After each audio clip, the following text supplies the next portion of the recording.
Hello and welcome to First Look, a Bible study looking ahead to the reading or readings for the coming Sunday. My name is Carl and it's great to have you with us.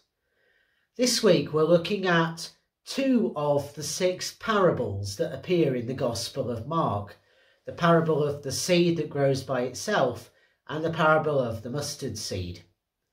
But before we delve into these, if you haven't done so already, you may find it helpful to download the sheet that accompanies this study, the link for which is just below the video in YouTube. On the sheet you will find the text of the reading that we're looking at, some other passages you might find it helpful to look up, the questions we'll consider later on, and plenty of space for you to record your own thoughts and observations. So without further ado, let's delve into today's passage, which comes from Mark's Gospel, chapter 4, verses 26 to 34.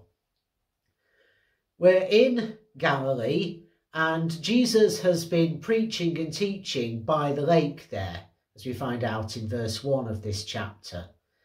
It's a chapter that gives us one of the 2 extended discourses that we find in Mark's Gospel, the other one being in chapter 13, where Jesus is on the Mount of Olives with his disciples, looking back towards the Jerusalem temple.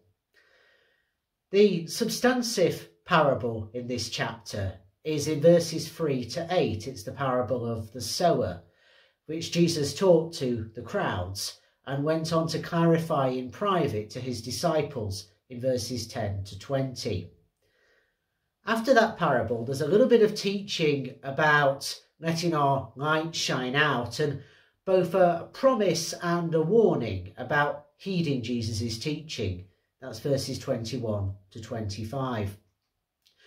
Now, as we're told in verse 1 of the chapter that Jesus was addressing the crowds from a boat, partly because there were so many people and partly because he would have needed good acoustics, it's quite possible that the action takes place in one of the various inlets that there are around the Sea of Galilee, around Lake Galilee. Then as now, if you go to the Sea of Galilee, there are various inlets around it. And if you're gathered there and somebody goes out a bit on a fishing boat and then addresses you, the acoustics are absolutely excellent. You can hear them really clearly. So it would have enabled Jesus not just to be safe, but to genuinely address a large crowd like that. So who have we got present? Well, we know we've got the disciples, and at that point we're not just talking about the 12, but we're talking about the wider group of people who followed and supported Jesus, including many women who financially aided him in his ministry. And we've also got the crowds, which presumably included some of those people who'd been hanging around the house where Jesus was staying, that we find out about in chapter 3, verse 20. And we know that Mark's Gospel was the first to be written around sort of 65 to 70 of the Common Era. And that means that these are the first accounts that we have of Jesus' teaching of his parables. And in this passage, as I say, we've got 2 of the 6 parables that appear in Mark's Gospel. We've also got in this Gospel the parable of the sower, verses 3 to 8 of the same chapter. Then we have to wait quite a while to get to chapter 12, verses 1 to 11, for the parable of the vineyard and the wicked tenants. And we get 2 more parables towards the end of the other substantial discourse, which, as I say, comes in chapter 13. We get the parable of the fig tree, verses 28 to 29, and then the parable of the doorkeeper, in verses 34 to 37. So we've actually got a third of the parables in Mark's Gospel laid out here, in a chapter that overall has half of them. Now, it's useful to keep in mind some particular Old Testament passages that feed into today's reading. Joel chapter 3 verse 13 is quoted in verse 29 of today's text when it talks about getting out the sickle and bringing in the harvest. This quote from Joel, which is echoed there, concerns what was called the day of the Lord, the day of judgment. And that was understood as a point where the beleaguered people of Israel, who'd been subject to plagues of locust and oppression of various kinds, would finally be restored, and it would bring about a harvest of judgment against the surrounding nations. Joel's a really fascinating text because we don't actually know very much about who wrote it and why and in what context and when. But it is a book that focused very much on salvation being about Israel. And it's interesting in Luke, in the book of Acts, at Pentecost, he takes Joel and transforms it to be something about all creation. And as we'll see when we look at different interpretations of this passage, it may be that Mark is doing something similar here. So Joel 3:13 is a key text we need to keep in mind here. Another comes from the beginning of 2nd Isaiah. It's Isaiah 40 verse 18. It kicks off the second of our two parables where Jesus introduces the parable of the mustard seed. And it speaks of a fresh vision of God in the aftermath of Israel's time in exile in Babylon. So it's about new beginnings, God doing something new and perhaps unexpected. So it's an interesting thing for Jesus to echo in how he introduces this parable. And finally here we've got Ezekiel 17 verse 23. Now when Jesus in the parable of the mustard seed in verse 32 talks about the various birds of the air being able to make their nest in the tree that will grow from the mustard seed, there are other texts that have been suggested could be where this image comes from, like Ezekiel 31 verse 6 or Daniel 4 verses 12 to 21. But Ezekiel 17 is the one that very much focuses on David and Messiahship, and it makes most sense of what's going on here. So there's some Old Testament texts that we want to keep in mind. And it's interesting also to jump ahead slightly in the history of the writing of the New Testament to John's Gospel, to chapter 4 verses 35 to 38. Because in that Jesus talks about sending the disciples out to reap a harvest that they've not sown. So it offers an interesting parallel to today's first parable.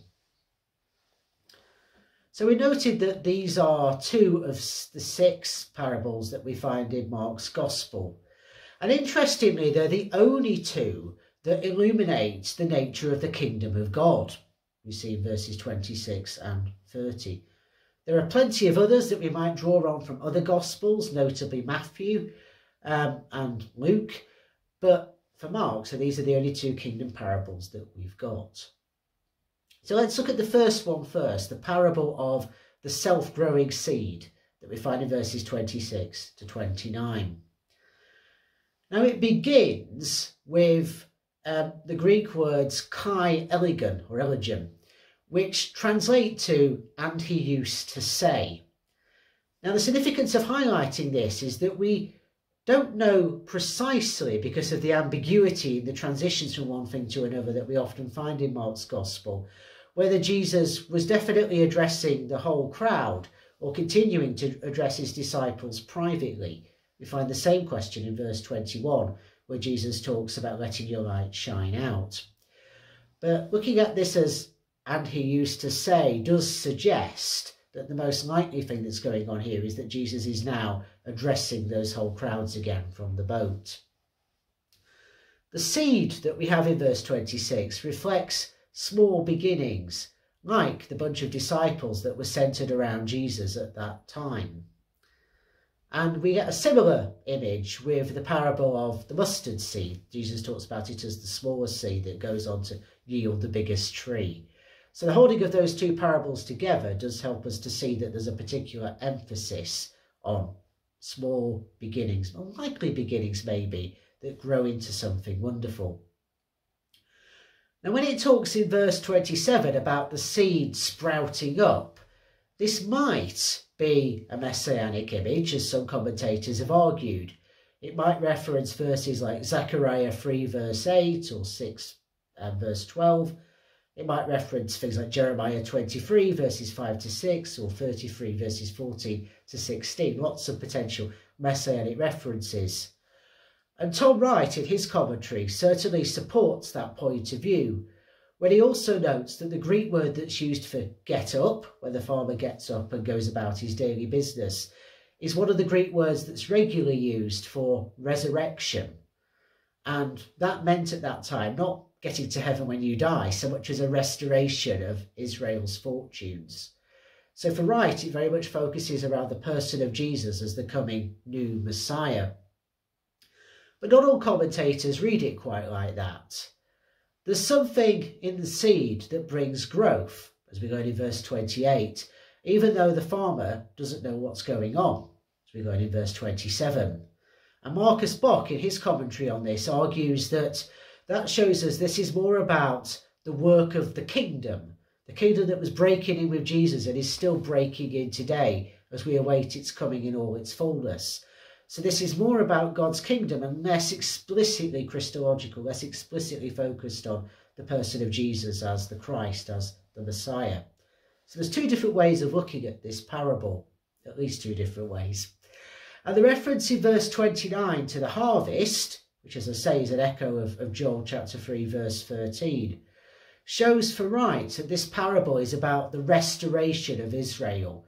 He understood Israel very much to be still in exile when they were occupied by the Romans. And so it kind of points to God's harvest in this unlikely situation, God's new beginning, a new emergence out of exile. But whether or not you read it like that, I think there is the promise here that the harvest will come, that there will be a fulfillment of God's promises about the kingdom of God. And it's fascinating for me to recognise that what we have in this parable is a real emphasis on the ordinary stuff of life. The crop does its thing, it grows from the seed and it gradually becomes what it's going to be, just as the farmer goes about his rhythm of day and night and night and day. And for me, it highlights how the kingdom of God works through the ordinary stuff of creation, in the ordinary things that we do, and often in ways that we don't see or recognise necessarily. Some of you may have had encounters with people in the past where you've shared something or said something where you thought it was pretty innocuous, but it's made a huge difference to the person on the receiving end. I think the kingdom of God can kind of be like that. We don't necessarily notice its workings, but it is growing. So that was our first parable here, verses 26 to 29. The second, the parable of the mustard seed, comes in verses 30 to 32. Jesus introduces this parable with a very particular formula. It's not an accident, it's not just a figure of speech.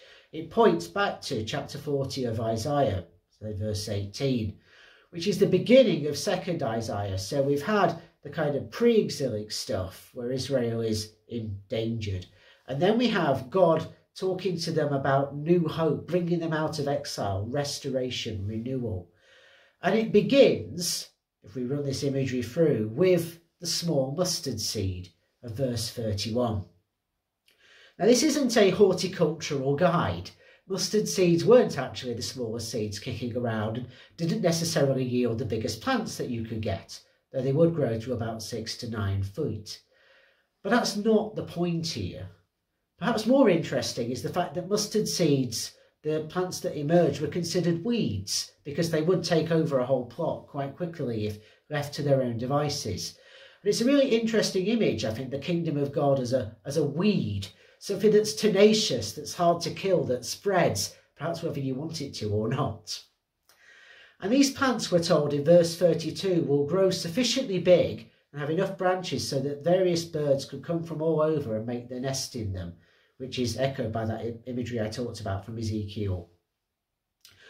And that imagery from Ezekiel talks specifically about a cedar sprig growing into a great tree in which all the nations might make their nest.